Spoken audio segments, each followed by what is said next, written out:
ನಮಸ್ತೆ ಫ್ರೆಂಡ್ಸ್.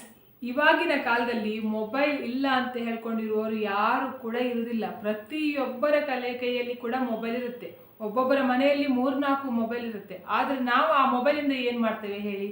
ಯಾವುದಕ್ಕೂ ಕೂಡ ಯೂಸ್ ಮಾಡೋದಿಲ್ಲ. ಬೇರೆಯವ್ರದ್ದು ವಿಡಿಯೋ ನೋಡೋದು, ಅಥವಾ ಬೇರೆಯವ್ರದ್ದು ರೀಲ್ಸ್ ನೋಡೋದು, ಅಥವಾ ಬೇರೆಯವ್ರದ್ದು ವ್ಲಾಗ್, ಯೂಟ್ಯೂಬ್ ಚಾನಲಲ್ಲಿ ವ್ಲಾಗ್ ನೋಡೋದು, ಮತ್ತು ನಮಗೆ ಅಗತ್ಯ ಇಲ್ದಿರುವ ವಿಷಯಕ್ಕೆ ಮೂಗು ತುರಿಸ್ಕೊಂಡು ಬೇರೆಯವರ ವಿಷಯದಲ್ಲಿ ಕಮೆಂಟ್ ಹಾಕೋದು, ಇಂಥದ್ದೇ ಮಾಡ್ತೇವೆ. ಬಿಟ್ಟರೆ ಅದರ ಮೊಬೈಲ್ ಹಿಡ್ಕೊಂಡೇ ನಿಮಗೆ ಹಣ ಸಂಪಾದನೆ ಮಾಡಲಿಕ್ಕಾಗತ್ತೆ. ಬೇರೆಯವರ ಹತ್ರ ಚೀತು ಅಂತ ಹೇಳ್ಕೊಂಡು ಉಗಿಸ್ಕೊಳ್ಳುವ ಬದಲು ಮನೆಯಲ್ಲೇ ಸುಮ್ಮನೆ ಕೂತಿದ್ದೀಯಾ, ಯಾವುದಕ್ಕೂ ಕೂಡ ಪ್ರಯೋಜನ ಇಲ್ದಿದ್ದವಳು ಅಂತ ಹೇಳ್ಕೊಂಡು ಕೇಳಿಸ್ಕೊಳ್ಳುವ ಬದಲು ಉಂಟಲ್ಲ, ನಿಮಗೆ ಎಷ್ಟು ಹಣ ಸಂಪಾದನೆ ಮಾಡ್ಲಿಕ್ಕಾಗ್ತದೆ ನೋಡಿ, ಅಷ್ಟು ಹಣ ಸಂಪಾದನೆ ಅದೇ ಮೊಬೈಲಿಂದ. ನೀವು ಬೇರೆಯವರ ವಿಡಿಯೋ ನೋಡ್ತಾ ಇದ್ದೀರಲ್ವ, ಅಥವಾ ಬೇರೆಯವ್ರದ್ದು ರೀಲ್ಸ್ ನೋಡ್ತಾ ಇದ್ದೀರಲ್ಲ ನೋಡಿ, ಆ ಮೊಬೈಲ್ ಹಿಡ್ಕೊಂಡೇ ಉಂಟಲ್ಲ ನೀವು ಕೂಡ ಹಣ ಸಂಪಾದನೆ ಮಾಡಬಹುದು. ಅದನ್ನು ಕೂಡ ಉಂಟಲ್ಲ, ನೀವು ಎಕ್ಸ್ಟ್ರಾ ಎಂತ ಸಹ ಹಣ ಹಾಕಬೇಕಂತ ಇಲ್ಲ. ನೀವು ಪ್ರತಿನಿತ್ಯ ನಿಮಗೆ ನೋಡಿ 1 GB ಇದೆಯಾ, 2 GB ಯೂಸ್ ಮಾಡ್ತೀರಾ, ಅಥವಾ 3 GB ಯೂಸ್ ಮಾಡ್ತೀರಾ, ಕೆಲವರು ಅದಕ್ಕಿಂತ ಕೂಡ ಜಾಸ್ತಿ ಯೂಸ್ ಮಾಡುವವರು ಕೂಡ ಇದ್ದಾರೆ, ಆಯ್ತಾ, ಇಂಟರ್ನೆಟ್. ಆ 1 GB 2 GB ಹಿಡ್ಕೊಂಡೇ ಉಂಟಲ್ಲ ನೀವು ಕೂಡ ಹಣ ಸಂಪಾದನೆ ಮಾಡೋದು ಹೇಗೆ ಅಂತ ಹೇಳ್ಕೊಂಡು ಹೇಳ್ತೇನೆ. ಅದು ಕೂಡ ಉಂಟಲ್ಲ, ನಿಮ್ಮ ಅದೃಷ್ಟ ಚೆನ್ನಾಗಿದ್ರೆ ಲಕ್ಷದ ಮೇಲೆ ಹಣ ಸಂಪಾದನೆ ಮಾಡ್ಬೋದು, ಆಯ್ತಾ. ಆದ್ರಿಂದ ನಾನು ಹೇಳೋದು ಗೃಹಿಣಿಯರಿಗೆ, ಸುಮ್ಮನೆ ಟೈಮ್ ವೇಸ್ಟ್ ಮಾಡುವ ಬದಲು, ಆಯ್ತಾ, ಯಾರ್ಯಾರ್ದೋ ವಿಡಿಯೋ ನೋಡೋದು, ಯಾರ್ಯಾರ್ದೋ ವಿಷಯ ಮಾತಾಡೋದು, ಅಗತ್ಯ ಇಲ್ದಿರೋ ವಿಷಯ ಎಲ್ಲ ನೀವು ತಲೆ ಹಾಕೋದು ಬದಲು ಉಂಟಲ್ಲ, ನೀವು ಯೂಸ್ ಮಾಡ್ತಿದ್ದೀರ ನೋಡಿ, ಆ ಮೊಬೈಲ್ ಹಿಡ್ಕೊಂಡೇ ಪ್ರತಿ ನಿತ್ಯ ಉಂಟಲ್ಲ ಹಣ ಸಂಪಾದನೆ ಮಾಡೋದು ಹೇಗೆ ಅಂತ ಹೇಳ್ಕೊಂಡು ನಾನು ಇವತ್ತಿನ ವಿಡಿಯೋದಲ್ಲಿ ತೋರಿಸಿಕೊಡ್ತಿದ್ದೇನೆ. ತುಂಬಾ ಜನ ಎಣಿಸ್ಕೊಳ್ತಾರೆ ಏನಂತ ಹೇಳಿದ್ರೆ, ನಮಗೆ ಎಜುಕೇಶನ್ ಇಲ್ಲ, ಓದಿದವರಿಗೆ ಮಾತ್ರ ಕೆಲಸ ಸಿಗುತ್ತೆ, ಓದಿದ್ದವರಿಗೆಲ್ಲ ಕೆಲಸವೇ ಸಿಗುದಿಲ್ಲ, ನಮಗೆ ತುಂಬಾ ದೊಡ್ಡ ಪರ್ಸೆಂಟೇಜ್ ಇದ್ರೆ ಮಾತ್ರ ನಮಗೆ ಕೆಲಸ ಸಿಗುದು, ಪರ್ಸೆಂಟೇಜ್ ಎಲ್ಲ ಕಡಿಮೆ ಇದ್ದವರಿಗೆಲ್ಲ ಕೆಲಸ ಸಿಗುದಿಲ್ಲ ಅಂತ ಹೇಳ್ಕೊಂಡು ಒಂದು ತಪ್ಪು ಭಾವನೆ ಇದೆ, ಆಯ್ತಾ. ಆದರೆ ಈ ಮೊಬೈಲಲ್ಲಿ ಉಂಟಲ್ಲ, ನಿಮ್ಮದು ಪರ್ಸೆಂಟೇಜ್ ಕೂಡ ಬೇಕಾಗಿಲ್ಲ, ನಿಮ್ಮದು ಎಜುಕೇಷನ್ ಕೂಡ ಬೇಕಾಗಿಲ್ಲ, ನೀವು ಎಷ್ಟು ಓದಿದ್ದೀರಾ ಅಂತೂ ಬೇಕಾಗಿಯೇ ಇಲ್ಲ. ನೀವು ಏನು ಓದದೇ ಇದ್ರೂ ಕೂಡ ಉಂಟಲ್ಲ, ಡಾಕ್ಟರ್, ಇಂಜಿನಿಯರ್ ಅವರು ತಗೊಳ್ತಾರೆ ನೋಡಿ ಸಂಬಳ, ಅಷ್ಟು ಸಂಬಳವನ್ನು ತುಂಬ ಜನರು ತಗೊಳ್ತಾ ಇದ್ದಾರೆ, ಏನು ಎಜುಕೇಷನ್ ಇಲ್ಲದೆ ಇರುವವರು ಕೂಡ ಮೊಬೈಲ್ ಯೂಸ್ ಮಾಡಿಕೊಂಡು. ಆದ್ರಿಂದ ಆ ಕೆಲಸಗಳು ಯಾವುದು ಅಂತ ಹೇಳ್ಕೊಂಡು ನಾನು ಇವತ್ತಿನ ವಿಡಿಯೋದಲ್ಲಿ ಹೇಳ್ತೇನೆ ನೋಡಿ. ನಾನು ಇವಾಗ ಒಟ್ಟು 4 ಕೆಲಸದ ಬಗ್ಗೆ ಹೇಳ್ತಾ ಇದ್ದೇನೆ. ಅಂದರೆ ನೀವು ಮೊಬೈಲನ್ನು ಯೂಸ್ ಮಾಡಿಕೊಂಡು ಮಾಡುವಂತಹ ಕೆಲಸ, 1 ರೂಪಾಯಿ ಕೂಡ ಇನ್ವೆಸ್ಟ್ ಮಾಡದೆ ಹಣ ಬರ್ತಾ ಇರುತ್ತೆ, ಆಯಿತಾ. ನೀವು ಎಂತ 1 ರೂಪಾಯಿ ಹಾಕೋದು ಬೇಡ. ನೀವು ಮಾಮೂಲಿ ಉಂಟಲ್ಲ, ನೀವು 2 GB ಯೂಸ್ ಮಾಡಿರ್ತೀರ, ನಿಮ್ಮ ಮೊಬೈಲಲ್ಲಿ ಅಷ್ಟು ಇಂಟರ್ನೆಟ್ ಇದ್ದೇ ಇರುತ್ತೆ. ಆ ಇಂಟರ್ನೆಟ್ನೇ ಹಿಡ್ಕೊಂಡು ನೀವು ಸಂಪಾದನೆ ಮಾಡೋದು ಹೇಗೆ ಅಂತ ಹೇಳ್ಕೊಂಡು, ಆಯಿತಾ. ನೀವು ಚಿಕ್ಕ ಮಕ್ಕಳಾಗಿದ್ರು ಕೂಡ ಪರವಾಗಿಲ್ಲ, ಚಿಕ್ಕ ಮಕ್ಕಳು ಅಂತ ಹೇಳಿದ್ರೆ 18 ವರ್ಷ ಮೇಲಾಗಿರಬೇಕು, ಅದಕ್ಕಿಂತ ಚಿಕ್ಕವರಿಗೆ ಮಾಡ್ಲಿಕ್ಕೆ ಆಗೋದಿಲ್ಲ, ಆಯಿತಾ. ಅದು ಚಿಕ್ಕವರಿಗೆ ಮಾಡಬೇಕು ಅಂತ ಹೇಳ್ಕೊಂಡು ಎನಿಸಿದ್ರು ಕೂಡ ಏನು ಮಾಡಬೇಕು ಅಂತ ಹೇಳ್ಕೊಂಡು ಕೂಡ ನಾನು ಹೇಳ್ತೇನೆ. ಅಂದರೆ 18 ವರ್ಷ ಆಗಲಿಲ್ಲ, ಅದಕ್ಕಿಂತ ಚಿಕ್ಕ ವಯಸ್ಸು, ನಮಗೆ ಕೂಡ ಹಣ ಸಂಪಾದನೆ ಮಾಡಬೇಕು ಅಂತ ಹೇಳ್ಕೊಂಡಿದೆ ಅಂತ ಹೇಳ್ಕೊಂಡು ಆದರೂ ಕೂಡ ಏನು ಮಾಡಬೇಕು ಅಂತ ಹೇಳ್ಕೊಂಡು ನಾನು ಇವತ್ತಿನ ವಿಡಿಯೋದಲ್ಲೇ ಹೇಳ್ತೇನೆ. ಅದು ಯಾವ ಕೆಲಸ ಅಂತ ಹೇಳಿದರೆ, ನೀವು ಕಷ್ಟಪಡುವ ಅಗತ್ಯ ಇಲ್ಲ, ತುಂಬ ಬೆವರು ಸುರಿಸಿ ಕೆಲಸ ಮಾಡಬೇಕು ಅಂತ ಹೇಳ್ಕೊಂಡು ಕೂಡ ಇಲ್ಲ. ಬಿಸಿಲಲ್ಲಿ ಇದು ಕೆಲಸ ಮಾಡಿ ಸುಸ್ತಾಗಿ ಕಪ್ಪಗಾಗಿದ್ದೀರಾ ಅಂತ ಹೇಳ್ಕೊಂಡು ಅಂಥದ್ದು ಕೆಲಸ ಕೂಡ ಅಲ್ಲ. ಅಂದರೆ ಸಣ್ಣ ಆಗ್ತಾ ಇದೆ ನನಗೆ, ಅಷ್ಟು ಬಿಸಿಲಲ್ಲಿ ಕೆಲಸ ಮಾಡ್ತಿದ್ದೀರಾ ಅಂದರೆ ಎಂಥ ಸಹ ಪ್ರಯೋಜನ ಇಲ್ಲ ಅಂತ. ನಿಮ್ಮ ರೂಮ್ನಲ್ಲೇ ಕೂತ್ಕೊಂಡು, ಆಯಿತಾ, ಬೇರೆ ಹೊರಗಡೆ ಎಲ್ಲ ತಿರುಗಾಡ್ಬೇಕಂತ ಹೇಳ್ಕೊಂಡು ಕೂಡ ಇಲ್ಲ, ನಿಮ್ಮ ರೂಮ್ನಲ್ಲೇ ಕೂತ್ಕೊಂಡು ನೀವು ಪ್ರತಿನಿತ್ಯ, ಆಯಿತಾ, ಸಂಬಳವನ್ನು ತಗೊಳ್ಳುವಂತಹ ಕೆಲಸ ಯಾವುದು ಅಂತ ಹೇಳ್ಕೊಂಡು ಇವಾಗ ನಾನು ಹೇಳ್ತೇನೆ ನೋಡಿ. ಆ 4 ಕೆಲಸದಲ್ಲಿ ಮೊದಲನೇ ಕೆಲಸ ಯಾವುದು ಅಂತ ಹೇಳಿದ್ರೆ ಇನ್ಸ್ಟಾಗ್ರಾಮ್, ಆಯಿತಾ. ಇವಾಗ ಇನ್ಸ್ಟಾಗ್ರಾಮ್ ಇಲ್ಲದೆ ಇರುವವರು ಯಾರು ಕೂಡ ಇಲ್ಲ, ಅಜ್ಜಿಯರಿಂದ ಹಿಡಿದು ಚಿಕ್ಕ ವಯಸ್ಸಿನವರು ಕೂಡ ಇನ್ಸ್ಟಾಗ್ರಾಮ್ ಯೂಸ್ ಮಾಡ್ತಾರೆ. ಆದರೆ ನಮಗೆ ಗೊತ್ತಿಲ್ಲ, ಆಯ್ತಾ, ಅದರಲ್ಲಿ ಹಣ ಬರ್ತದೆ ಅಂತ ಹೇಳ್ಕೊಂಡು ನಮಗೆ ಗೊತ್ತಿಲ್ಲ. ನಾವು ಬೇರೆಯವ್ರದ್ದು ರೀಲ್ಸ್ ನೋಡೋದು ಮಾತ್ರ, ಆಯಿತಾ, ಸ್ಕ್ರಾಲ್ ಮಾಡೋದು, ಈ ರೀಲ್ಸ್ ನೋಡೋದು, ಒಂದಕ್ಕಿಂತ ಒಂದು ಒಳ್ಳೊಳ್ಳೆ ವಿಡಿಯೋ ಬರ್ತಾ ಇರ್ತದಲ್ಲ ಅದನ್ನು ನೋಡ್ಕೊಂಡು ಕೂತ್ಕೊಳ್ಳೋದು, ಇಷ್ಟ ಆದರೆ ಲೈಕ್ ಮಾಡೋದು, ಇಲ್ಲದಿದ್ದರೆ ಸ್ವಲ್ಪ ಅಧಿಕ ಪ್ರಸಂಗಿಗಳು ಜಾಸ್ತಿ ಇದ್ದರೆ ಸ್ವಲ್ಪ ಅದಕ್ಕೆ ಕಮೆಂಟ್ ಮಾಡೋದು, ಹೀಗೆಲ್ಲ ಇರ್ತಾರೆ, ಆಯಿತಾ. ಅದರಲ್ಲಿ ಕೂಡ ನಿಮಗೆ ಹಣ ಸಂಪಾದನೆ ಮಾಡಲಿಕ್ಕೆ ಆಗ್ತದೆ ಇನ್ಸ್ಟಾಗ್ರಾಮಿಂದ. ಎರಡನೇದು ಯಾವುದು ಅಂತ ಹೇಳಿದರೆ ಫೇಸ್ಬುಕ್ನಲ್ಲಿ ಕೂಡ ನಿಮಗೆ ಹಣ ಸಂಪಾದನೆ ಮಾಡಲಿಕ್ಕೆ ಆಗ್ತದೆ. ಮೂರನೇದು ಯಾವುದು ಅಂತ ಹೇಳಿದ್ರೆ ಯೂಟ್ಯೂಬಲ್ಲಿ ಕೂಡ ಸಂಪಾದನೆ ಮಾಡಲಿಕ್ಕೆ ಆಗ್ತದೆ. 4ನೇದು ಯಾವುದು ಅಂತ ಹೇಳಿದರೆ ವ್ಲಾಗಿಂಗ್ನಿಂದ ಕೂಡ ನಿಮಗೆ ಹಣ ಸಂಪಾದನೆ ಮಾಡಲಿಕ್ಕೆ ಆಗುತ್ತೆ. ಇವಾಗ ನೀವು ಎಣಿಸ್ಕೊಳ್ಬೋದು, ಇದೆಲ್ಲ ನನಗೆ ಮೊದಲೇ ಗೊತ್ತಿತ್ತು ಅಂತ ಹೇಳ್ಕೊಂಡು. ಗೊತ್ತಿದ್ರೂ ಕೂಡ ನೀವು ಮಾಡಲಿಲ್ಲ ಅಲ್ವಾ? ಯಾಕೆ ಮಾಡಲಿಲ್ಲ? ಯಾಕಂತ ಹೇಳಿದರೆ ನಿಮಗೆ ಅದರಲ್ಲಿ ಹಣ ಬರ್ತದೆ ಅಂತ ಹೇಳ್ಕೊಂಡು ಗೊತ್ತೇ ಇಲ್ಲ, ಆಯಿತಾ. ಬಂದರೂ ಕೂಡ ಸ್ವಲ್ಪ ಹಣ ಬರ್ತದೆ ಅಂತ ಹೇಳ್ಕೊಂಡು ಎಣಿಸ್ಕೊಂಡಿರ್ತಾರೆ.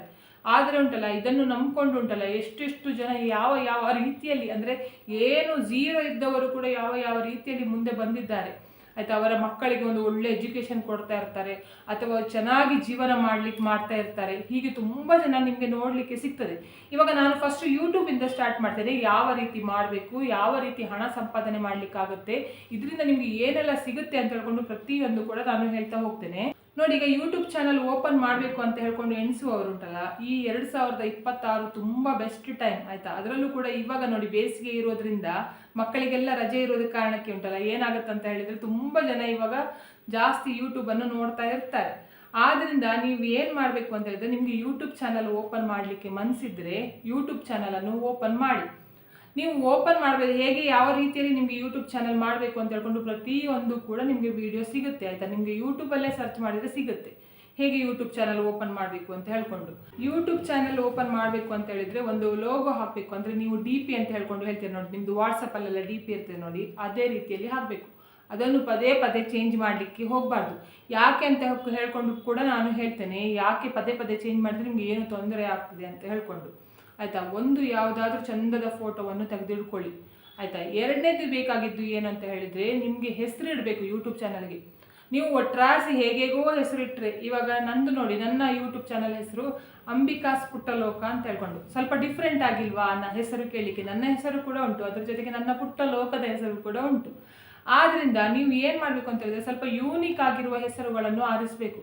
ನಿಮ್ಮ ಹೆಸರಿನ ಜೊತೆಗೆ ಅದು ಕೂಡ ಇರಬೇಕು. ಇವಾಗ ಪ್ರಿಯಕ್ಕಂದು ವಿಡಿಯೋ ನೋಡಿ, ಪ್ರಿಯಕ್ಕಂದು ಏನಂತ ಹೇಳಿದರೆ ಅವ್ರದ್ದು ಚಾನಲ್ ಹೆಸರೇನು ನೋಡಿ, ಮಧ್ಯಮ ಕುಟುಂಬ ಅಂತ ಹೇಳ್ಕೊಂಡು ಆಯಿತಾ. ಅದೇ ರೀತಿಯಲ್ಲಿ ಆಯಿತಾ, ನೀವು ಸ್ವಲ್ಪ ಇದು ದೊಡ್ಡ ದೊಡ್ಡ ಚಾನಲ್ಗಳನ್ನೆಲ್ಲ ನೋಡಿ, ಅವರ ಹೆಸರಲ್ಲಿ ಇರುವುದಿಲ್ಲ, ಅದ್ರ ಜೊತೆಗೆ ಏನಾದರೂ ಒಂದು ಹೆಸರನ್ನು ಇಟ್ಟಿರ್ತಾರೆ, ಒಂದು ಡಿಫ್ರೆಂಟ್ ಆಗಿರುತ್ತೆ ಅವ್ರದ್ದು ಹೆಸರು. ಆದ್ದರಿಂದ ಉಂಟಲ್ಲ, ನೀವು ಹೆಸರನ್ನು ಆಲೋಚನೆ ಮಾಡಬೇಕು. ಏನಂತ ಹೇಳಿದರೆ, ಯಾವ ರೀತಿ ನಾನು ಹೆಸರು ಇಡಬೇಕು ನನ್ನ ಚಾನಲ್ಗೆ ಅಂತ ಹೇಳ್ಕೊಂಡು. ನಿಮಗೆ ಒಂದು ಗೊತ್ತಾಯ್ತು, ಇವಾಗ ಒಂದು ಐಡಿಯಾ ಬಂತು, ನಿಮಗೆ ಈ ರೀತಿ ಹೆಸರು ಇಡಬೇಕು ಯೂಟ್ಯೂಬ್ ಚಾನಲ್ಗೆ ಅಂತ.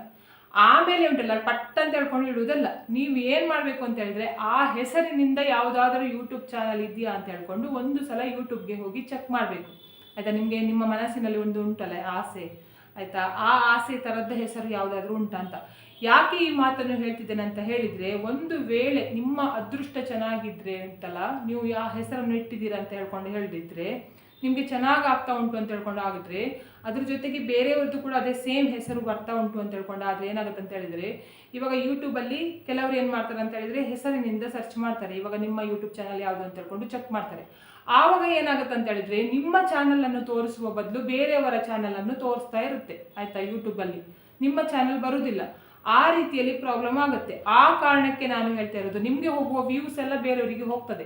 ಆದ್ದರಿಂದ ನಾನು ಹೇಳ್ತಾ ಇರೋದು ಏನಂತ ಹೇಳಿದರೆ, ಫಸ್ಟು ನೀವು ಚೆಕ್ ಮಾಡಬೇಕು ಏನಂತ ಹೇಳಿದರೆ, ಆ ಹೆಸರಿನಿಂದ ಯಾವುದಾದ್ರೂ ಯೂಟ್ಯೂಬ್ ಚಾನಲ್ ಇದೆಯಾ ಅಂತ ಹೇಳ್ಕೊಂಡು. ಇದ್ದರೆ ಆ ಹೆಸರನ್ನು ಚೇಂಜ್ ಮಾಡಿ, ಆ ಹೆಸರನ್ನು ಕಂಟಿನ್ಯೂ ಮಾಡ್ಕೊಂಡು ಹೋಗಬೇಡಿ, ಬೇರೆ ಹೆಸರನ್ನು ಇಡಿ, ಯಾವುದಾದ್ರೂ ಯೂನಿಕ್ ಆಗಿರುವ ಹೆಸರನ್ನು ಇಡಿ. ಅದರ ನಂತರ ಏನು ಮಾಡಬೇಕು ಅಂತ ಹೇಳಿದರೆ, ನೀವು ಕಂಟಿನ್ಯೂ ಆಗಿ ವಿಡಿಯೋ ಹಾಕಬೇಕು. ನೀವು ಯೂಟ್ಯೂಬ್ ಚಾನಲಲ್ಲಿ ಸ್ಟಾರ್ಟಿಂಗಲ್ಲಿ ವಿಡಿಯೋ ಹಾಕಲೇಬೇಕು ಪ್ರತಿನಿತ್ಯ. ಇವಾಗ ನೀವು ಉಂಟಲ್ಲ, ಇಲ್ದಿದ್ದರೆ ನೀವು ಏನು ಮಾಡ್ಬೋದು ಅಂತ ಹೇಳಿದರೆ, ಇವತ್ತು ವಿಡಿಯೋ ಹಾಕಿದ್ದೀರಾ, ನಾಳೆ ಹಾಕೋದಿಲ್ಲ, ನಾಡ್ದು ಹಾಕ್ತೇನೆ, ಆ ರೀತಿ ಬೇಕಾದರೆ ಮಾಡ್ಬೋದು. ಅದನ್ನು ಬಿಟ್ಟು ಉಂಟಲ್ಲ, ಇವತ್ತು ಒಂದು ಹಾಕಿ ಅಮಾವಾಸ್ಯೆಗೆ ಒಂದು ಹಾಕೋದು, ಹುಣ್ಣಿಮೆಗೆ ಒಂದು ಹಾಕೋದು, ಇವತ್ತು ಹಾಕೋದು, 4 ದಿನ ಬಿಟ್ಟು ಇನ್ನೊಂದು ವಿಡಿಯೋ ಹಾಕೋದು. ನಮಗೆ ಯಾವಾಗೆಲ್ಲ ಪುರ್ಸೊತ್ತು ಸಿಗ್ತದೆ ನೋಡಿ, ಆಗ ಮಾತ್ರ ನಾನು ಈ ವಿಡಿಯೋ ಮಾಡಿ ಹಾಕ್ತೇನೆ ಅಂತ ಹೇಳಿದರೆ, ನಿಮಗೆ ಎಂತ ಮಾಡಿದ್ರು ಕೂಡ ನಿಮ್ಮ ಯೂಟ್ಯೂಬ್ ಚಾನಲ್ ಮುಂದೆ ಬರಲಿಕ್ಕೆ ಸಾಧ್ಯವೇ ಇಲ್ಲ ಆಯಿತಾ. ನೀವು ಏನು ಮಾಡಿದರೂ ಕೂಡ ಬರೋದಿಲ್ಲ. ನೀವು ಫಸ್ಟು ನಿಮಗೆ ಬೆಳವಣಿಗೆ, ನೀವು ಅಂದರೆ ನಿಮ್ಮ ಯೂಟ್ಯೂಬ್ ಚಾನಲ್ ಗ್ರೋತ್ ಆಗುವ ತನಕ ಆದರೂ ಉಂಟಲ್ಲ, ನೀವು ಕಂಟಿನ್ಯೂ ಆಗಿ ತುಂಬ ಕಷ್ಟಪಡಬೇಕಾಗುತ್ತೆ ಆಯಿತಾ. ಯೂಟ್ಯೂಬಲ್ಲಿ ಪ್ರತಿನಿತ್ಯ ವಿಡಿಯೋ ಹಾಕಬೇಕು. ನೀವು ಯಾವ ರೀತಿಯ ವಿಡಿಯೋ ಹಾಕ್ಬೋದು ಅಂತ ಹೇಳಿದರೆ, ನಿಮಗೆ ಚೆನ್ನಾಗಿ ಅಡುಗೆ ಮಾಡಲಿಕ್ಕೆ ಬರ್ತಾ ಇದ್ದರೆ ನೀವು ಚೆನ್ನಾಗಿ ಅಡುಗೆ ಮಾಡೋದು ಹಾಕ್ಬೋದು. ಎರಡನೇದು ಏನಂತ ಹೇಳಿದರೆ, ವ್ಲಾಗ್ ಎಲ್ಲ ಮಾಡೋದಾದರೆ ಉಂಟಲ್ಲ, ಅಂದರೆ ನಿಮ್ಮ ಮನೆಯಲ್ಲಿ ನೀವೇನೆಲ್ಲ ಕೆಲಸ ಮಾಡ್ತೀರಿ ನೋಡಿ, ಅಂತಹ ವಿಡಿಯೋಗಳನ್ನು ಈಗಿನ ಕಾಲದಲ್ಲಿ ಜಾಸ್ತಿ ನೋಡ್ತಾರೆ ಆಯಿತಾ. ಜಾಸ್ತಿ ಜನ ನೋಡೋದೇ ವ್ಲಾಗ್ಗಳನ್ನು. ಅಂದರೆ ಅವರಿಗೆ ಏನಾಗುತ್ತೆ ಅಂತ ಹೇಳಿದ್ರೆ, ಮನೆಯಲ್ಲಿ ಎಲ್ಲ ಕೆಲಸ ಮಾಡಿಕೊಂಡು ಪುರ್ಸೊತ್ತಲ್ಲಿ ಕೂತ್ಕೊಂಡಿರುವಾಗ ಈಗ ಈ ಥರದ್ದು ವ್ಲಾಗ್ ಚಾನಲನ್ನು ನೋಡುವಾಗ ಏನಾಗುತ್ತೆ ಅಂತ ಹೇಳಿದರೆ, ಒಂದು ಫ್ಯಾಮಿಲಿ ಕುಟುಂಬದವರದ್ದು ವಿಡಿಯೋ ನೋಡುವಾಗ, ಅಥವಾ ಒಂದು ಖುಷಿಯಾದ ಸಂಸಾರವನ್ನೆಲ್ಲ ನೋಡುವಾಗ ಅವರಿಗೆ ಖುಷಿ ಆಗುತ್ತೆ. ಆವಾಗ ಏನು ಮಾಡ್ತಾರೆ ಅಂತ ಹೇಳಿದರೆ, ಅಂತಹ ವಿಡಿಯೋಗಳನ್ನು ಜಾಸ್ತಿ ನೋಡ್ತಾರೆ ಜನರು. ಆದ್ದರಿಂದ ವ್ಲಾಗ್ಗಳನ್ನು ಕೂಡ ಮಾಡ್ಬೋದು. ಇಲ್ಲ ಅಂತ ಹೇಳಿದ್ರೆ ನಿಮಗೆ ಚಂದ ಮೋಟಿವೇಶನ್ ಮಾಡಲಿಕ್ಕೆ ಬರುತ್ತೆ. ಯಾರಾದರೂ ಡಲ್ ಆಗಿದ್ದರೆ ಡಲ್ ಆಗಿದ್ದವರನ್ನು ಸರಿ ಮಾಡಲಿಕ್ಕೆ ಆಗುತ್ತೆ ಅಂತ ಹೇಳ್ಕೊಂಡಾದರೆ ಮೋಟಿವೇಶನ್ ವಿಡಿಯೋಗಳನ್ನು ಕೂಡ ಮಾಡ್ಬೋದು. ಅದ್ರ ಜೊತೆಗೆ ನಿಮಗೆ ರಂಗೋಲಿ ಚಂದ ಬಿಡಿಸ್ಲಿಕ್ಕೆ ಬರ್ತದೆ ಅಂತ ಹೇಳಿದ್ರೆ ರಂಗೋಲಿ ಕೂಡ ಮಾಡ್ಬೋದು. ನೀವು ದೇವರ ಪೂಜೆ ಮಾಡ್ತಿದ್ದೀರಾ, ಚೆನ್ನಾಗಿ ದೇವರ ಬಗ್ಗೆ ಎಲ್ಲ ಮಾಹಿತಿ ನಿಮಗೆ ಗೊತ್ತುಂಟು ಅಂತ ಹೇಳ್ಕೊಂಡಿದ್ರೆ ದೇವರ ಬಗ್ಗೆ ಮಾಹಿತಿ ಕೂಡ ಕೊಡ್ಬೋದು. ಅದ್ರ ಜೊತೆಗೆ ನಿಮಗೆ ಬ್ಯೂಟಿ ಟಿಪ್ಸ್ ಕೊಡಲಿಕ್ಕೆ ಬರುತ್ತೆ, ಬ್ಯೂಟಿ ಅಂದರೆ ಹೇರ್ ಸ್ಟೈಲ್ ಮಾಡಲಿಕ್ಕೆ ಬರುತ್ತೆ, ಮೆಹಂದಿ ಇಡಲಿಕ್ಕೆ ಬರುತ್ತೆ, ನಿಮಗೆ ಎಂತೆಲ್ಲ ಮಾಡಲಿಕ್ಕೆ ಬರುತ್ತೆ ನೋಡಿ. ಪ್ರತಿಯೊಂದನ್ನು ಕೂಡ ನೀವು ಮೊಬೈಲಲ್ಲಿ, ಆರ್ಟ್ ಆ್ಯಂಡ್ ಕ್ರಾಫ್ಟ್ ಕೂಡ ಪ್ರತಿಯೊಂದನ್ನು ಕೂಡ ನೀವು ನಿಮ್ಮ ಯೂಟ್ಯೂಬ್ ಚಾನಲಲ್ಲಿ ತೋರಿಸ್ಬೋದು. ಇದರಿಂದ ಏನಾಗುತ್ತೆ ಅಂತ ಹೇಳಿದರೆ ನಿಮಗೆ ಸಬ್ಸ್ಕ್ರೈಬರ್ ಬರಲಿಕ್ಕೆ ಸ್ಟಾರ್ಟ್ ಆಗುತ್ತೆ. ಫಸ್ಟ್ ಸ್ಟಾರ್ಟಿಂಗ್ ಯಾರಿಗೂ ಕೂಡ ಸಬ್ಸ್ಕ್ರೈಬರ್ ಬರೋದಿಲ್ಲ, ತುಂಬ ಕಷ್ಟಪಡಬೇಕಾಗುತ್ತೆ. ಕ್ರಮೇಣ ಏನಾಗುತ್ತೆ ಅಂತ ಹೇಳಿದ್ರೆ ನಿಮಗೆ ಚಾನಲ್ಗೆ ಸಬ್ಸ್ಕ್ರೈಬರ್ ಬರಲಿಕ್ಕೆ ಸ್ಟಾರ್ಟ್ ಆಗುತ್ತೆ. ಮತ್ತು ನಿಮ್ಮದು ಎಲ್ಲದು ಯೂಟ್ಯೂಬಲ್ಲಿ ಕೆಲವೆಲ್ಲ ರೂಲ್ಸ್ ಎಲ್ಲ ಉಂಟದಲ್ಲ, ನೀವು ಯೂಟ್ಯೂಬಲ್ಲಿ ನೋಡಿ. ಇಲ್ಲ ಅಂತ ಹೇಳಿದರೆ ನಿನ್ನೆ ವಿಡಿಯೋದಲ್ಲಿ ನಾನು ಹೇಳಿದ್ದೇನೆ ಯೂಟ್ಯೂಬಲ್ಲಿ ಯಾವ ರೀತಿ ಏನೆಲ್ಲ ಆದ ನಂತರ ಹಣ ಬರುತ್ತೆ ಅಂತ ಹೇಳ್ಕೊಂಡು. ಅದೆಲ್ಲ ಆದ ನಂತರ ನಿಮಗೆ ಪ್ರತಿ ತಿಂಗಳು 21ನೇ ತಾರೀಕಿಗೆ ಡಾಲರ್ ರೂಪದಲ್ಲಿ ಹಣ ಬರಲಿಕ್ಕೆ ಸ್ಟಾರ್ಟ್ ಆಗುತ್ತೆ, ಆಯಿತಾ. ಅದು ಏನಾಗುತ್ತೆ ಅಂತ ಹೇಳಿದ್ರೆ ಇಂಡಿಯನ್ ಕರೆನ್ಸಿಗೆ ಬಂದುಂಟಲ್ಲ, ಅಂದರೆ ಡಾಲರಲ್ಲಿ ಇದ್ದಿದ್ದು ಇಂಡಿಯನ್ ಕರೆನ್ಸಿಗೆ ಬರುವಾಗ ಏನಾಗುತ್ತೆ ಅಂತ ಹೇಳಿದ್ರೆ ಸ್ವಲ್ಪ ಟೈಮ್ 2-3 ದಿವಸ ಟೈಮ್ ತಗೊಂಡು ಆಮೇಲೆ ನಿಮ್ಮ ಅಕೌಂಟಿಗೆ ಹಣ ಬರುತ್ತೆ. ಒಂದು 25ನೇ ತಾರೀಕಿಗೋ ಅಥವಾ 27ನೇ ತಾರೀಕಿಗೋ ಪ್ರತಿ ತಿಂಗಳು. ನಿಮಗೆ ಬೇರೆ ಎಲ್ಲಿ ಕೆಲಸ ಮಾಡಿದ್ರು ಕೂಡ ಯಾರು ಕೂಡ ಪ್ರತಿ ತಿಂಗಳು ಸರಿಯಾಗಿ ಸ್ಯಾಲ್ರಿ ಕೊಡೋದಿಲ್ಲ. ಈಗ 1ನೇ ತಾರೀಕಿಗೆ ಸ್ಯಾಲ್ರಿ ಬರ್ತದೆ ಅಂತ ಹೇಳಿದ್ರೆ 1ನೇ ತಾರೀಕಿಗೆ ಯಾರು ಕೂಡ ಕೊಡೋದಿಲ್ಲ. ಆದರೆ ಯೂಟ್ಯೂಬಲ್ಲಿ ಯಾವ ಕಾರಣಕ್ಕೂ ಕೂಡ ನಿಮ್ಮದು 1 ಪೈಸೆ ಕೂಡ ಅವರು ಇಟ್ಕೊಳ್ಳೋದಿಲ್ಲ. ಅಂದರೆ ನಾನು ಹೇಳೋದಂತ ಹೇಳಿದ್ರೆ ಇವಾಗ ನಿಮ್ಮದು ಒಂದು 15,015 ಪೈಸೆ ಸಂಬಳ ಬಂದಿದೆ ಅಂತ ಹೇಳ್ಕೊಂಡು ಎಣಿಸ್ಕೊಳ್ಳುವ. ಆ 15 ಪೈಸೆಯನ್ನು ಕೂಡ ನಿಮಗೆ ಅವರು ಯೂಟ್ಯೂಬ್ ಅವರು ಕೊಡ್ತಾರೆ, ಆಯಿತಾ. ಆದ್ದರಿಂದ ಉಂಟಲ್ಲ, ನೀವು ಧೈರ್ಯವಾಗಿ ಯೂಟ್ಯೂಬ್ ಚಾನಲನ್ನು ಓಪನ್ ಮಾಡ್ಬೋದು. ಆದರೆ ನೆನ್ಪಿಟ್ಕೊಳ್ಬೇಕು ಏನಂತ ಹೇಳಿದರೆ ಯೂಟ್ಯೂಬಲ್ಲಿ ತುಂಬ ರೂಲ್ಸ್ ಉಂಟು. ಆ ರೂಲ್ಸ್ಗಳನ್ನೆಲ್ಲ ನೀವು ಪಾಲನೆ ಮಾಡಬೇಕು, ಆಯಿತಾ. ನೀವು ಅಂತ ಫಿಲಮ್ ಸಾಂಗ್ಗಳನ್ನು ಹಾಕುವಂತಿಲ್ಲ. ನಾನು ಇರುವಾಗ ಆ ಥರ ಇತ್ತು, ಇವಾಗ ಏನು ಚೇಂಜ್ ಆಗಿದೆ ನಂಗೆ ಗೊತ್ತಿಲ್ಲ, ಆಯಿತಾ. ಫಿಲಮ್ ಸಾಂಗ್ಗಳನ್ನು ಹಾಕುವಂತಿಲ್ಲ. ಯಾಕಂತ ಹೇಳಿದರೆ ಅವರು ನೋಡಿ ಹಣ ಕೊಟ್ಟು ಒಂದು ಸಾಂಗ್ಗಳನ್ನು ಪರ್ಚೇಸ್ ಮಾಡಿರ್ತಾರೆ, ಅಥವಾ ಒಂದು ಹಣ ಕೊಟ್ಟು ಒಬ್ಬರು ಸಿಂಗರ್ ಹತ್ರ ಹಾಡು ಹೇಳಿಸಿರ್ತಾರೆ. ಆ ಹಾಡನ್ನು ನಾವು ಕದ್ದು ನಮ್ಮ ಚಾನಲಲ್ಲಿ ಹಾಕಿದರೆ ಅವರು ಬಿಡ್ತಾರಾ? ಬಿಡುವುದಿಲ್ಲ ಅಲ್ಲ. ಆಗ ಏನು ಮಾಡ್ತಾರೆ, ಕಾಪಿರೈಟ್ ಹಾಕ್ತಾರೆ. ಕಾಪಿರೈಟ್ ಹಾಕಿದರೆ ಏನಾಗುತ್ತೆ ಅಂತ ಹೇಳಿದರೆ ನಿಮಗೆ, ನೀವು ಯಾವ ವಿಡಿಯೋಕ್ಕೆ ಸಾಂಗ್ ಹಾಕಿದ್ದೀರ ನೋಡಿ, ಆ ವಿಡಿಯೋದಲ್ಲಿ ಎಷ್ಟು ಅಮೌಂಟ್ ಬರುತ್ತೆ ನೋಡಿ, ಆ ಅಮೌಂಟು ನೀವು ಯಾವ ಸಾಂಗ್ ಹಾಕಿದ್ದೀರ ನೋಡಿ ಆ ಚಾನಲ್ಗೆ ಅವರಿಗೆ ಹೋಗುತ್ತೆ. ಆದ್ದರಿಂದ ನಾನು ಹೇಳ್ತಿರೋದು ಏನಂತ ಹೇಳಿದ್ರೆ ಅದೊಂದು ತಪ್ಪು ಮಾಡಲಿಕ್ಕೆ ಹೋಗಬೇಡಿ, ಕಾಪಿರೈಟ್ ಬರುವ ಹಾಗೆ ಮಾಡ್ಕೊಳ್ಳಿಕ್ಕೆ ಹೋಗಬೇಡಿ. ನಿಮಗೆ ಸಾಂಗ್ ಹಾಕಬೇಕಂತಲೇ ಇಲ್ಲ, ಆಯಿತಾ. ನಿಮಗೆ ಕಾಪಿರೈಟ್ ಇಲ್ಲದೆ ಇರುವಂತಹ ಸಾಂಗ್ಗಳು ಕೂಡ ನಿಮಗೆ ಯೂಟ್ಯೂಬಲ್ಲಿ ಸಿಗ್ತದೆ, ಆಯಿತಾ. ಕಾಪಿರೈಟ್ ಇಲ್ಲದೆ ಬರುವುದಿಲ್ಲ ನೋಡಿ, ಅಂತಹ ಸಾಂಗ್ಗಳು ಕೂಡ ಸಿಗ್ತದೆ ನಿಮಗೆ. ಅದನ್ನೆಲ್ಲ ಸ್ವಲ್ಪ ಸರ್ಚ್ ಮಾಡಿ ಅಂಥದ್ದೆಲ್ಲ ಮ್ಯೂಸಿಕ್ ಬೇಕಾದರೆ ಹಾಕ್ಬೋದು. ಅದನ್ನು ಬಿಟ್ಟು ನೀವು ಅಂಥದ್ದೆಲ್ಲ, ಅಂದರೆ ನಾವು ಈಗ ಹೊಸ ಟ್ರೆಂಡಲ್ಲಿ ಉಂಟಲ್ಲ ಅಂಥ ಸಾಂಗ್ಗಳನ್ನ ಹಾಕ್ತೇವೆ, ಹಾಗೆ ಮಾಡ್ತೇವೆ, ಹೀಗೆ ಮಾಡ್ತೇವೆ ಅಂತ ಹೇಳಿದ್ರೆ ನಿಮ್ಮ ಚಾನಲ್ 3 ದಿವಸಕ್ಕೆ ಡಿಲೀಟ್ ಆಗಿ ಹೋಗುತ್ತೆ. ಅದರಿಂದ ಅದೊಂದು ಕೆಲಸ ಮಾಡಲಿಕ್ಕೆ ಹೋಗಬೇಡಿ. ಎರಡನೇದೇನಂತ ಹೇಳಿದರೆ ಕಂಟೆಂಟ್ ಮೇಲೆ ನೀವು ಜಾಸ್ತಿ ಫೋಕಸ್ ಮಾಡಬೇಕು, ಆಯಿತಾ. ಏನಂತ ಹೇಳಿದರೆ ನೀವು ಉಂಟಲ್ಲ ಬೇರೆಯವರ ವಿಡಿಯೋವನ್ನು ನೀವಾಗಿ ಕಾಪಿ ಮಾಡಿಕೊಂಡು ಹಾಕ್ಬೋದು. ಅಂದರೆ ಈಗ ಯಾರೋ ಒಬ್ಬರು ಚೆನ್ನಾಗಿ ವಿಡಿಯೋ ಮಾಡಿದ್ದಾರೆ, ಅವರಿಗೆ ಆ ವಿಡಿಯೋದಲ್ಲಿ ಚೆನ್ನಾಗಿ ವ್ಯೂಸ್ ಬಂದಿದೆ, ನಿಮಗೆ ಕೂಡ ಆ ವಿಡಿಯೋ ಮಾಡಬೇಕು ಅಂತ ಹೇಳಿದರೆ ಆರಾಮಾಗಿ ಅವರ ವಿಡಿಯೋ ಮಾಡ್ಬೋದು. ಆದರೆ ಉಂಟಲ್ಲ ಅವರ ಮುಖ ನೀವು ತೋರಿಸುವ ಹಾಗೆ ಇಲ್ಲ, ಅವರ ವಾಯ್ಸ್ ನಿಮ್ಮ ಚಾನಲಲ್ಲಿ ಬರುವ ಹಾಗೆ ಇಲ್ಲ. ನಿಮ್ಮದೇ ವಾಯ್ಸಲ್ಲಿ, ಅಂದರೆ ನೀವು ಯಾವ ರೀತಿ ಸ್ಟೈಲಲ್ಲಿ ಮಾತಾಡ್ತೀರಿ ನೋಡಿ ಆ ರೀತಿಯಲ್ಲಿ ನೀವು ಮಾತಾಡ್ಬೋದು. ಬಿಟ್ಟರೆ ಅವರ ಚಾನಲಿಂದ ಅದೇ ಕಾಪಿಯನ್ನು ಕದ್ದು ನಿಮ್ಮ ಚಾನಲ್ಗೆ ಹಾಕಿದರೆ ಏನಾಗುತ್ತೆ ಅಂತ ಹೇಳಿದ್ರೆ ಕಾಪಿರೈಟ್ ಸ್ಟ್ರೈಕ್ ಬರುತ್ತೆ. ಹಾಗೆ ಮಾಡಿದರೂ ಕೂಡ ಏನಾಗುತ್ತೆ ಅಂತ ಹೇಳಿದ್ರೆ ನಿಮ್ಮ ಚಾನಲ್ ಡಿಲೀಟ್ ಆಗಿ ಹೋಗುತ್ತೆ. 3 ಸ್ಟ್ರೈಕ್ ಬಂದರೆ ಡಿಲೀಟ್ ಆಗಿ ಹೋಗುತ್ತೆ. ಆದ್ದರಿಂದ ನಿಮ್ಗೆ ಯಾರಾದರೂ ನಿಮ್ಮದು ಯಾವುದಾದ್ರೂ ಯೂಟ್ಯೂಬರ್ ತುಂಬ ಇಷ್ಟ ನಿಮಗೆ, ಅವರ ಕಂಟೆಂಟ್ ನೀವು ಮಾಡಬೇಕು ಅಂತ ಹೇಳಿದರೆ ಖಂಡಿತ ಮಾಡ್ಬೋದು, ಅದರಲ್ಲಿ ಯಾವ ಕೂಡ ತಪ್ಪಿಲ್ಲ, ಆಯಿತಾ. ಮಾಡಬಾರ್ದು ಅಂತ ಹೇಳ್ಕೊಂಡು ಯೂಟ್ಯೂಬಲ್ಲಿ ರೂಲ್ಸೇ ಇಲ್ಲ. ಆದರೆ ನಿಮ್ಮ ಮುಖದಲ್ಲಿ ಒಂದೇ ತೋರಿಸ್ಬೇಕು, ಜೊತೆಗೆ ನೀವು ಯಾವ ರೀತಿ ಮಾತಾಡ್ತೀರಿ ನೋಡಿ ಅದೇ ರೀತಿ ಮಾತಾಡಬೇಕು. ಬಿಟ್ಟರೆ ಅದನ್ನು ಅವ್ರದ್ದು ಇಷ್ಟು ಕ್ಲಿಪ್ ಉಂಟಲ್ಲ ಅದನ್ನು ಕಟ್ ಮಾಡಿಕೊಂಡು ನಿಮ್ಮ ಚಾನಲ್ಗೆ ಹಾಕೋದು ಅದೆಲ್ಲ ಮಾಡಲಿಕ್ಕೆ ಇಲ್ಲ. ಇವಾಗ ಯೂಟ್ಯೂಬರಿಗೆ ಉಂಟಲ್ಲ ಇನ್ನೂ ಕೂಡ ಜಾಸ್ತಿ ಹಣ ಬರುತ್ತೆ. ಬರೀ ಯೂಟ್ಯೂಬಲ್ಲಿ ಮಾತ್ರ ಬರೋದಲ್ಲ, ಯೂಟ್ಯೂಬಲ್ಲಿ ವ್ಯೂಸ್ ಬರುತ್ತೆ ನೋಡಿ, ಅದ್ರ ಜೊತೆಗೆ ಬೇರೆ ಹಣ ಕೂಡ ಬರುತ್ತೆ. ಅದು ಯಾವ ರೀತಿಯಲ್ಲಿ ಹಣ ಬರುತ್ತೆ ಅಂತ ಹೇಳಿದ್ರೆ ಫಸ್ಟ್ ಉಂಟು ನೋಡಿ ಸ್ಪಾನ್ಸರ್ಶಿಪ್ನಿಂದ ಹಣ ಬರುತ್ತೆ, ಎರಡನೇದು ಅನ್ಬಾಕ್ಸಿಂಗಿಂದ ಕೂಡ ಹಣ ಬರುತ್ತೆ, ಮೂರನೇದು ಬ್ರ್ಯಾಂಡ್ ಕೊಲಾಬ್ರೇಷನಿಂದ ಕೂಡ ಹಣ ಬರುತ್ತೆ. ಇವಾಗ ನೀವು ಯೂಟ್ಯೂಬ್ ಚಾನೆಲ್ ನೋಡುವವರು ಉಂಟಲ್ಲ, ನೀವು ನೋಡ್ತೀರ ಆಯ್ತಾ. ಎಲ್ಲರೂ ಕೂಡ ನೋಡದೇ ಇರೋರು ಕೂಡ ಯೂಟ್ಯೂಬರು ಯಾರು ಕೂಡ ಇಲ್ಲ. ಅದರಲ್ಲಿ ನೀವು ನೋಡ್ಬೋದು ಕೆಲವರು ಕೊಲಾಬ್ರೇಷನ್ ಮಾಡ್ತಾರೆ ಅಥವಾ ಗ್ರ್ಯಾಂಡ್ ಪ್ರಮೋಷನ್ ಮಾಡ್ತಾರೆ, ಆಯಿತಾ. ಇಂಥದ್ದು ನಿಮ್ಮ ಎದುರುಗಡೆ ಉಂಟಲ್ಲ ಅನ್ಬಾಕ್ಸಿಂಗ್ ಮಾಡ್ತಾರೆ, ಆಯಿತಾ. ನೀವು ಅದಕ್ಕೆ ಅವರಿಗೆ ಹಣ ಕೊಡಬೇಕಂತಲೇ ಇಲ್ಲ. ನೀವು ಏನು ಮಾಡಬೇಕು ಅಂತ ಹೇಳಿದ್ರೆ ಯೂಟ್ಯೂಬಲ್ಲಿ ನಿಮ್ಮದು ಯಾವುದಾದ್ರೂ ಫೇಸ್ಬುಕ್ದಾದ್ರೂ ಯಾವುದಾದ್ರೂ ಅಂದರೆ ಇನ್ಸ್ಟಾಗ್ರಾಮ್ದು ಲಿಂಕ್ ಹಾಕಿದ್ರೆ ಏನಾಗುತ್ತೆ ಅಂತ ಹೇಳಿದ್ರೆ ಅವರು ನಿಮಗೆ ಕಾಂಟ್ಯಾಕ್ಟ್ ಮಾಡ್ತಾರೆ. ನಮ್ಮದು ಈ ಥರದೊಂದು ಪ್ರಾಡಕ್ಟ್ ಉಂಟು, ನೀವು ನಿಮ್ಮ ಚಾನಲ್ನಲ್ಲಿ ಇದನ್ನು ತೋರಿಸ್ತೀರಾ, ನಿಮಗೆ ನಾನು ಇಷ್ಟು ಅಮೌಂಟ್ ಕೊಡ್ತೇನೆ ಅಂತ ಹೇಳ್ಕೊಂಡು ಹೇಳ್ತಾರೆ. ಈ ರೀತಿಯ ಹಣ ಸಂಪಾದನೆ ಮಾಡುವವರು ತುಂಬ ಜನ. ಯಾರು ನೋಡಿ ಕೊಲಾಬ್ರೇಷನ್ ವಿಡಿಯೋ ಆಗಲಿ ಅಥವಾ ಇದು ಅನ್ಬಾಕ್ಸಿಂಗ್ ವಿಡಿಯೋ ಎಲ್ಲ ಮಾಡ್ತಾರೆ ನೋಡಿ, ಅವರು ಯೂಟ್ಯೂಬ್ಗಿಂತ ಜಾಸ್ತಿ ಹಣ ಸಂಪಾದನೆ ಮಾಡ್ತಾರೆ, ಬೇಗನೆ ದುಡ್ಡು ಮಾಡ್ತಾರೆ, ಆಯಿತಾ. ಏನು ಮಾಡ್ತಾರೆ ಅವರಿಗೆ ಉಂಟಲ್ಲ 1 ರೂಪಾಯಿ ಕೂಡ ಹಣ ಕೊಡಬೇಕಂತ ಇಲ್ಲ. ಅವರಿಗೆ ನಾವು ಇದು ಕೊಡ್ತಾರೆ ನೋಡಿ, ಅವರು ಅಂದರೆ ನಮ್ಮದು ಈ ಥರ ಪ್ರಾಡಕ್ಟ್ ತೋರಿಸ್ತೀರಂತ ಅವರು ಫ್ರೀಯಾಗಿ ಕೊಡ್ತಾರೆ. ಪ್ರತಿಯೊಂದು ಐಟಮ್, ಬಟ್ಟೆ ಆಗಲಿ, ಕ್ರೀಮ್ ಆಗಲಿ, ಅಥವಾ ಒಂದು ವಾಷಿಂಗ್ ಮಿಷಿನ್ ಆಗಲಿ, ಒಂದು ಮೊಬೈಲ್ ಆಗಲಿ, ಅವರು ಯಾವ ಐಟಮ್ ಎಲ್ಲ ನಿಮಗೆ ಮೀಶೋದಲ್ಲಿಂದ ತುಂಬ ತೋರಿಸ್ತಾರೆ ನೋಡಿ. ಮೀಶೋದಲ್ಲಿ ನಾನು ಈ ಐಟಮ್ ತೊಗೊಂಡೆ, ಆ ಐಟಮ್ ತೊಗೊಂಡೆ, ಅದನ್ನ ಮಾಡಿದೆ, ಇದನ್ನ ಮಾಡಿದೆ, ಆಯಿತಾ, ಇದರಿಂದ ಆ ಆನ್ಲೈನಿಂದ ಇದನ್ನು ತೊಗೊಂಡೆ, ಹಾಗೆ ಹೀಗೆ ಅಂತ ಹೇಳ್ಕೊಂಡೆಲ್ಲ ತೋರಿಸ್ತಾರೆ ನೋಡಿ ನಿಮಗೆ. ಅವರಿಗೆಲ್ಲ ಅದು ಫ್ರೀಯಾಗಿ ಸಿಕ್ಕಿರುತ್ತೆ. 1 ರೂಪಾಯಿ ಕೂಡ ಅದನ್ನು ಹಣ ಅವರು ಕೊಟ್ಟಿರುವುದಿಲ್ಲ, ಆಯಿತಾ. ಅವ್ರು ಏನು ಮಾಡ್ತಾರೆ, ಅದನ್ನು ತೋರಿಸ್ತಾರೆ. ತೋರಿಸಿ ನೀವು ತಗೊಳ್ಳುವ ಹಾಗೆ ಅವರು ಮಾಡ್ತಾರೆ. ಏನಂತ ಹೇಳಿದರೆ, ನೀವು ಕೂಡ ನೋಡಿ ಇಷ್ಟು ಚಂದ ಉಂಟು, ನೀವು ತಗೊಳ್ಳಿ, ತುಂಬ ಕಡಿಮೆ ಹಣದಲ್ಲಿ ಸಿಗ್ತದೆ, ಹಾಗೆ ಹೀಗೆ ಅಂತ ಹೇಳ್ಕೊಂಡು ಆವಾಗ ನೀವೇನು ಮಾಡ್ತೀರಾ, ತಗೊಳ್ತೀರಾ. ಅದು ತಗೊಂಡ್ರೆ ಸಾಕಾಗುತ್ತೆ. ಇವ್ರಿಗೆ ಏನಾಗುತ್ತೆ ಅಂತ ಹೇಳಿದರೆ, ಈ ಕಡೆಯಿಂದ ಫ್ರೀಯಾಗಿ ಐಟಮ್ ಕೂಡ ಬಂತು, ಅದ್ರ ಜೊತೆಗೆ ಅವರು ವಿಡಿಯೋ ಮಾಡಿ ಎಲ್ರಿಗೂ ತೋರಿಸಿದ್ದಕ್ಕೆ ಅಲ್ಲಿಂದ ಕೂಡ ಹಣ ಬರುತ್ತೆ. ಎರಡೆರಡು ಕಡೆ ಡಬಲ್ ಅವರಿಗೆ ಒಳ್ಳೆಯದು, ಆಯಿತಾ. ಹಣನೂ ಬಂತು, ಐಟಮು ಸಿಕ್ತು, ಆ ರೀತಿಯಲ್ಲಿ ಇರುತ್ತೆ. ಆದ್ದರಿಂದ ನೋಡಿ, ಈ ರೀತಿಯಲ್ಲಿ ಹಣ ಸಂಪಾದನೆ ಮಾಡಲಿಕ್ಕಾಗುತ್ತೆ ಯೂಟ್ಯೂಬಲ್ಲಿ. ಇವಾಗ ನಾನು ಉಂಟಲ್ಲ ಅಂಥದ್ದೆಲ್ಲ ಅಂದರೆ ಕೊಲಾಬ್ರೇಷನ್ ವೀಡಿಯೋ ಅದೆಲ್ಲ ಯಾವುದು ಕೂಡ ಮಾಡಲಿಕ್ಕೆ ಹೋಗುವುದಿಲ್ಲ. ನಂದು ಯೂಟ್ಯೂಬಲ್ಲಿ ನೋಡಿ ನಾನು ಎಷ್ಟು ಮಾತಾಡ್ತೇನೆ ನೋಡಿ, ಅದಕ್ಕೆ ಮಾತ್ರ ನನಗೆ ಹಣ ಬರ್ತದೆ, ಬಿಟ್ಟರೆ ಇಂಥದ್ದರೆಲ್ಲ ನಾನು ಇಂಟ್ರೆಸ್ಟ್ ಇಲ್ಲ ನನಗೆ. ಅದು ಕೂಡ ಮಾಡಲಿಕ್ಕೂ ಕೂಡ ನನಗೆ ಬರುವುದಿಲ್ಲ. ಅಂದರೆ ಕ್ರೀಮ್ದೆಲ್ಲ ಈಗ ತೋರಿಸೋದು, ನಾವು ಹೇಳೋದು, ಆಯಿತಾ, ಒಂದು ಕ್ರೀಮ್ ಬಗ್ಗೆ ನಾವು ಮಾತಾಡೋದು. ಆ ಕ್ರೀಮ್ ನಮ್ಮ ಗ್ರಹಚಾರಕ್ಕೆ ಏನಾದರೂ ಪ್ರಾಬ್ಲಮ್ ಆಗಿ ಅವರು ತೊಗೊಂಡವರಿಗೆ ಇನ್ಫೆಕ್ಷನ್ ಎಲ್ಲ ಆಗಿ ಏನೆಲ್ಲ ಆದರೆ ಉಂಟಲ್ಲ, ಆಮೇಲೆ ಇವಳ ಯೂಟ್ಯೂಬ್ ಚಾನಲಲ್ಲಿ ತೋರಿಸಿದ್ರು, ಅದಕ್ಕೆ ನಾನು ತೊಗೊಂಡೆ, ನನ್ನದು ಸ್ಕಿನ್ ಹೀಗಾಯಿತು ಅದೆಲ್ಲ. ಮತ್ತು ಬಟ್ಟೆ ಕೂಡ ಹಾಗೆ, ಆಯಿತಾ, ಇವಳ ಮಾತು ಕೇಳ್ಕೊಂಡು ನಾನು ಬಟ್ಟೆ ತೊಗೊಂಡೆ, ಆ ಬಟ್ಟೆ ಹೀಗೆ ಆಯಿತು ಅಂತ ಹೇಳ್ಕೊಂಡು ಹೇಳುವ ಬದಲು ಅದು ರಗಳೇ ಬೇಡ ಅಂತ ಹೇಳ್ಕೊಂಡು ನಾನು ಮಾಡಲಿಕ್ಕೆ ಹೋಗಲಿಲ್ಲ. ಯಾಕಂತ ಹೇಳಿದರೆ ನನಗೆ ಅಷ್ಟು ಧೈರ್ಯ ಇಲ್ಲ. ತುಂಬ ಯೂಟ್ಯೂಬರ್ಗಳು ಇದನ್ನು ತೋರಿಸ್ತಾರೆ. ನೀವು ಕೂಡ ಯೂಟ್ಯೂಬ್ ಚಾನಲ್ ಓಪನ್ ಮಾಡಿದರೆ ನಿಮಗೆ ಕೂಡ ಇದನ್ನು ತೋರಿಸಬಹುದು, ಆಯಿತಾ.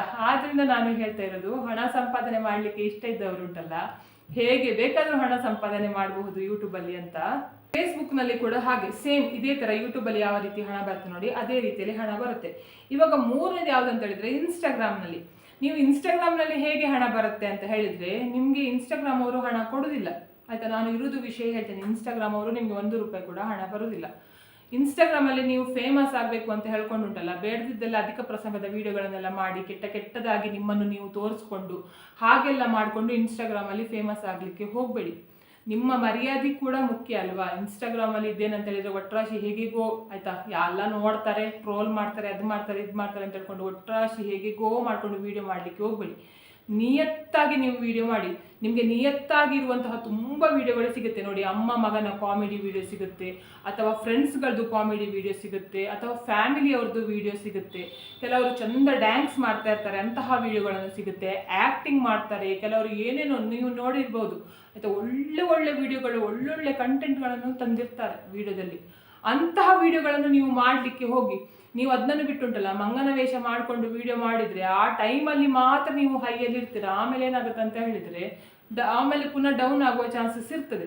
ಆದ್ದರಿಂದ ನಿಯತ್ತಾಗಿ ನೀವು ಮಾಡಿದರೆ ಏನಾಗುತ್ತೆ ಅಂತ ಹೇಳಿದ್ರೆ, ಫಸ್ಟ್ ಸ್ವಲ್ಪ ಕಷ್ಟಪಡಬೇಕಾಗುತ್ತೆ. ಅಂದರೆ ಒಂದು ಇದು ಬೆಳವಣಿಗೆ ಆಗಬೇಕಂತ ಹೇಳಿದ್ರೆ, ನಿಮ್ಮ ಚಾನಲ್ ಗ್ರೋತ್ ಆಗಬೇಕಂತ ಹೇಳಿದ್ರೆ ಸ್ವಲ್ಪ ಕಷ್ಟಪಡಬೇಕಾಗುತ್ತೆ. ಒಂದು ಸಲ ನಿಮಗೆ ಮೇಲೆ ಹೋದ್ರಿ ಅಂತ ಹೇಳಿದರೆ ಉಂಟಲ್ಲ, ಆಮೇಲೆ ನಿಮಗೆ ಕೆಳಗೆ ಹಾಕೋರು ಯಾರು ಕೂಡ ಇರುವುದಿಲ್ಲ ಇನ್ಸ್ಟಾಗ್ರಾಮಲ್ಲಿ. ಆದ್ದರಿಂದ ಹೇಳ್ತಾ ಇರೋದು, ನಿಯತ್ತಾಗಿ ವಿಡಿಯೋ ಮಾಡಿ.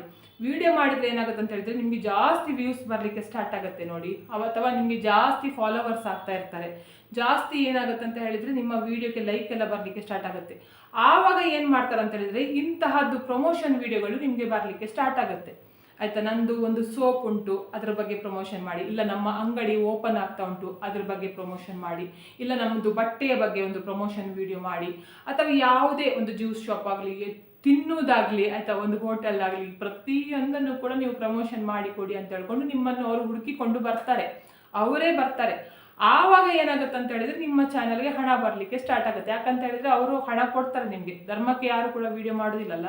ನೀನು ನಂದು ಒಂದು ವಿಡಿಯೋ ಮಾಡಿ ಕೊಟ್ಟರೆ, ನಿನ್ನ ಇನ್ಸ್ಟಾಗ್ರಾಮ್ನಲ್ಲಿ ನೀನು ಈ ವಿಡಿಯೋವನ್ನು ಹಾಕಿದ್ರೆ ಅಥವಾ ಪ್ರಮೋಷನ್ ಮಾಡಿದರೆ ನಾನು ನಿಮಗೆ ಇಷ್ಟು ಅಂತ ಹೇಳ್ಕೊಂಡು ಅಮೌಂಟ್ ಕೊಡ್ತೇನೆ ಅಂತ ಹೇಳ್ಕೊಂಡು, ಅದು ನೀವೇ ಮಾತಾಡ್ಕೊಳ್ಬೇಕು. ನಿಮಗೆ ಎಷ್ಟು ಅಮೌಂಟ್ ಬೇಕು ನೋಡಿ ಅದರಲ್ಲಿ, ಆಯಿತಾ. ಅದರಿಂದ ಕೂಡ ನಿಮಗೆ ಹಣ ಸಂಪಾದನೆ ಮಾಡಲಿಕ್ಕೆ ಆಗುತ್ತೆ. ಇವಾಗ ಮೂರನೇ ಬ್ಲಾಗಿಂಗ್, ನಾಲ್ಕನೇದು ಬ್ಲಾಗಿಂಗ್ ಬಗ್ಗೆ ಕೂಡ ಹೇಳ್ತಿದ್ದೀನಿ. ಇದು ಕೂಡ ಹಾಗೆ. ನೀವು ಅಂದರೆ ನಿಮಗೆ ಇವಾಗ ತುಂಬ ಜನರಿಗೆ ಏನಾಗುತ್ತೆ ಅಂತ ಹೇಳಿದರೆ, ಹೊರಗಡೆ ಎಲ್ಲ ಹೋಗಿ ತಿರುಗಾಡೋದೆಲ್ಲ ಚಟ ಇರುತ್ತೆ, ಅಥವಾ ಹೊರಗಡೆ ಎಲ್ಲ ಹೋಗಿ ತಿನ್ನುವ ಅಭ್ಯಾಸ ಇರುತ್ತೆ. ಇದನ್ನು ಕೂಡ ಹಾಗೆ ನೀವೇನು ಮಾಡಿ ಅಂತ ಹೇಳಿದರೆ, ಸುಮ್ಮನೆ ಹೇಗೋ ಹೋಗ್ತೀರಲ್ವ, ಹೊರಗಡೆ ಹೋಗೋದು ನೀವು ಹೋಗ್ತೀರಾ, ಅಥವಾ ನೀವು ಶಾಪಿಂಗ್ ಮಾಡೋದು ಮಾಡ್ತೀರಾ, ತಿನ್ನಲಿಕ್ಕೆ ಹೋಗ್ತೀರಾ. ಆ ಹಿಡ್ಕೊಂಡು ಹೋಗುವಾಗ ಏನು ಮಾಡಿ ಅಂತ ಹೇಳಿದ್ರೆ, ಒಂದು ಮೊಬೈಲನ್ನು ಹಿಡ್ಕೊಂಡು ಅದನ್ನು ವೀಡಿಯೋ ಮಾಡಿ, ಆಯಿತಾ. ನೀವು ಚಂದ ಮಾಡಿ ಮಾತಾಡಿ, ನಗಾಡ್ಕೊಂಡು ಮಾತಾಡಿ. ನೀವು ಆ ತಿಂಡಿ ತಿಂತೀರ ನೋಡಿ, ಅದು ನಿಜವಾಗಿ ನೀವು ಹೇಳಿ, ಆಯಿತಾ. ಚೆನ್ನಾಗಿ ಉಂಟಾ ಚೆನ್ನಾಗಿಲ್ವಾ ಹಾಗೆ ಹೇಳಿ. ಆದರೆ ಆ ಅಂಗಡಿದು ಎಲ್ಲ ಹೆಸರೆಲ್ಲ ತೋರಿಸ್ಲಿಕ್ಕೆ ಹೋಗ್ಬೇಡಿ, ಯಾಕಂತ ಹೇಳಿದ್ರೆ ನಿಮಗೆ ಅದು ಕಡೆಗೆ ಪ್ರಾಬ್ಲಮ್ ಆಗ್ಲಿಕ್ಕೆ ಉಂಟು. ನೀವು ತಿನ್ನುವ ಫುಡ್ ಚೆನ್ನಾಗಿದೆಯೇ ಇಲ್ವಾ ಅಂತ ಹೇಳ್ಕೊಂಡು ಹೇಳಿ. ನೀವು ಹೋದ ಜಾಗದ ಬಗ್ಗೆ ನಿಮ್ಗೆ ಯಾವುದಾದ್ರೂ ಮಾಹಿತಿ ಗೊತ್ತಿದ್ರೆ ಅದನ್ನು ಕೂಡ ಹೇಳಿ, ಆಯ್ತಾ? ಅಥವಾ ನೀವು ಶಾಪಿಂಗ್ ಮಾಡಿ ನೋಡಿ, ಇಂಥದ್ದೆಲ್ಲ ಶಾಪಿಂಗ್ ಮಾಡಿದ್ರೆ ನಾನು ಇಂಥದ್ದು ಡ್ರೆಸ್ ತಗೊಂಡು ಇಂಥದ್ದು ಬಟ್ಟೆ ತಗೊಂಡಿದ್ದೆ ಅಂತ ಹೇಳ್ಕೊಂಡು ತೋರಿಸಿ. ಇದು ನೀವು ಈ ಕಡೆ ತಿರುಗಾಟ ಮಾಡಿದಾಗೂ ಆಯಿತು, ಈ ಕಡೆ ತಿಂದಾಗೂ ಆಯಿತು, ಈ ಕಡೆ ಗಮ್ಮತ್ತು ಮಾಡಿದಾಗೂ ಆಯಿತು, ಈ ಕಡೆ ಹಣ ಬಂದಾಗೂ ಕೂಡ ಆಯಿತು, ಆಯಿತಾ? ನಿಮ್ಮ ವಿಡಿಯೋ ನೋಡಿದ ಕೂಡಲೇ ಏನಾಗುತ್ತೆ ಅಂತ ಹೇಳಿದ್ರೆ ಅವರಿಗೆ ಹಣ ಬರುತ್ತೆ. ಆದ್ದರಿಂದ ನಾನು ಹೇಳ್ತಾ ಇರೋದು, ನೋಡಿ, ಮೊಬೈಲನ್ನು ನೀವು ಯಾವುದೋ ವಿಡಿಯೋ ನೋಡೋದು, ಯಾರ್ಯಾರ್ದೋ ಅಗತ್ಯ ಇಲ್ದಿರೋ ವಿಷಯ ಮಾತಾಡೋದು.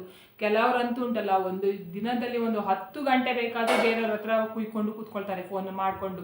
ಅವರ ಮನೇಲಿ ಹೀಗಾಯ್ತಂತೆ, ಇವರ ಮನೇಲಿ ಹಾಗಾಯ್ತಂತೆ, ಅವರ ಮನೇಲಿ ಕಿತ್ತು ಬಿತ್ತಂತೆ, ಇವರ ಮನೇಲಿ ಎಲ್ಲದೂ ನಾಶ ಆಗಿ ಹೋಗಿದ್ರು ಕೂಡ ಪರವಾಗಿಲ್ಲ, ಬೇರೆಯವ್ರದ್ದು ಮನೆಯದೆಲ್ಲ ವಿಷಯ ಚಾಡಿ ಮಾತಾಡ್ಕೊಂಡು ಕೂತ್ಕೊಂಡಿರ್ತಾರೆ ಮೊಬೈಲಿಂದ. ನೋಡಿ, ಅದೇ ಮೊಬೈಲಿಂದ ಆ ಮೊಬೈಲನ್ನೇ ಹಿಡ್ಕೊಂಡು ನೀವು ಹಣ ಸಂಪಾದನೆ ಮಾಡೋದು ಹೇಗೆ ಅಂತ ಹೇಳ್ಕೊಂಡು ನಾನು ಇವತ್ತಿನ ವಿಡಿಯೋದಲ್ಲಿ ಹೇಳಿದ್ದೇನೆ. ನಿಮಗೆ ಇವತ್ತಿನ ವಿಡಿಯೋ ಇಷ್ಟ ಆದರೆ ಪ್ಲೀಸ್ ಹೇಳೋಕ್ಕಿಂತ ಲೈಕ್ ಮಾಡಿ, ಆದಷ್ಟು ಜನರಿಗೆ ವಿಡಿಯೋನ ಶೇರ್ ಮಾಡಿ, ಕಮೆಂಟ್ ಮಾಡಿ, ನನ್ನ ಚಾನಲ್ಗೆ ಸಬ್ಸ್ಕ್ರೈಬ್ ಆಗಿ. ನನ್ನ ಚಾನಲ್ಗೆ ಸಬ್ಸ್ಕ್ರೈಬ್ ಆದರೆ ಒಂದು ಸಪೋರ್ಟ್ ಸಿಕ್ಕಿದ ಹಾಗೆ ಆಗ್ತದೆ. ಮತ್ತು ನಾನು ಹೀಗೆ ಒಳ್ಳೆ ವಿಡಿಯೋನ ನಿಮ್ಮ ಜೊತೆಗೆ ಶೇರ್ ಮಾಡ್ತೇನೆ.